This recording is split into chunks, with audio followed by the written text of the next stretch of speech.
நம்ம வாழ்க்கை ஒரு ராட்டினம் மாதிரி தான். அதை சுற்றுறது நம்மளுடைய முருகர் தந்தை. யார் எப்போ மேலே போவாங்க, எப்போ கீழே வருவாங்கன்னே சொல்ல முடியாது. ஆணவத்தில் நிறைய பேர் ஆடிட்டுருக்காங்க. நான் தான் இங்கே உயர்ந்து இருக்கேன், நான் தான் உயரத்தில் இருக்கேன், என்னெல்லாம் யாரும் கீழே தள்ள முடியாது, நான்லாம் அடுத்தவனுக்கு என்ன ஒன்றாலும் கஷ்டம் கொடுப்பேன், என்னெல்லாம் யாரும் ஒன்றும் செய்ய முடியாது அப்படின்லாம் நிறைய பேர்கள் இன்றைக்கும் ஆணவமாக இருக்க தான் செய்கிறாங்க. அவங்களையெல்லாம் பார்த்துட்டு தான் இருக்கார் முருகர். கொஞ்ச நேரம் அந்த ராட்டினத்தை நிப்பாட்டி வைப்பார். அப்போது அவங்க மேலே இருப்பாங்க, நம்ம எல்லாம் கீழே இருப்போம்.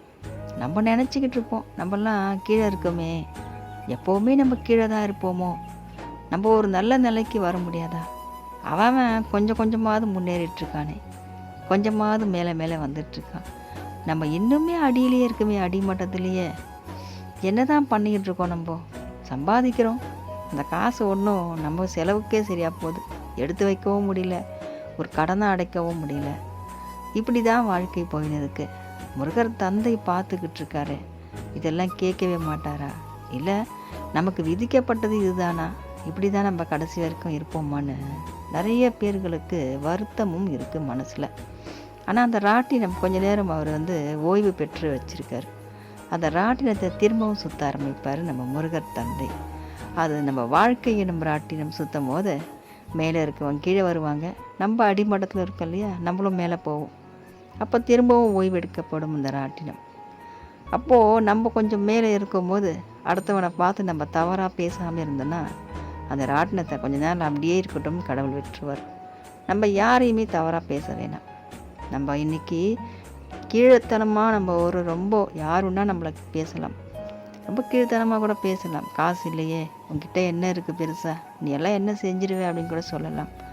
சொன்னால் சொல்லிட்டு போகிறாங்க, விடுங்க, நாமும் நல்லா தான் இருக்க போகிறோம். நம்ம இன்றைக்கி மேலே வந்துட்டால் கூட சரிங்க, நாளைக்கே நம்ம நிலை உயரும். வாழ்க்கையை நம்ம ராட்டினோம். அப்போ தான் எப்போ சுத்தம்னு சொல்ல முடியாது, அது எப்போ நிற்கும்னு கூட சொல்ல முடியாது. அது மாதிரி சுற்றிக்கிட்டே இருக்குது, நம்ம மேலே வரதான் போகிறோம். ஆனால் நம்ம மேலே வந்ததுக்கப்புறமா இன்றைக்கி ரொம்ப ஆணவமாக ஆடிட்டுருக்காங்க பார்த்தீங்களா, அவங்களுக்கு மட்டுமே நம்ம பதிலடி கொடுக்கணும். ஏன்னா நம்ம கீழே இருக்கவங்கள பார்த்து எப்போவுமே நம்ம தவறாக பேசக்கூடாது. ஏன்னா நம்ம கீழே இருந்து தான் வந்திருக்கோம், நாளைக்கு நம்மவும் கீழே போனாலும் போயிடுவோம். அதனால் இருக்கிற நிலை வாழ்க்கை நிலையானது கிடையாது, எப்போ வேணாலும் எது வேணாலும் மாறும். நம்ம நல்ல மனசோடு இருக்கணும். அந்த மனசு போல வாழ்க்கை நமக்கு எப்போவுமே சிறப்பாகவே அமையும். வெற்றிவேல் முருகனுக்கு அரோகரா.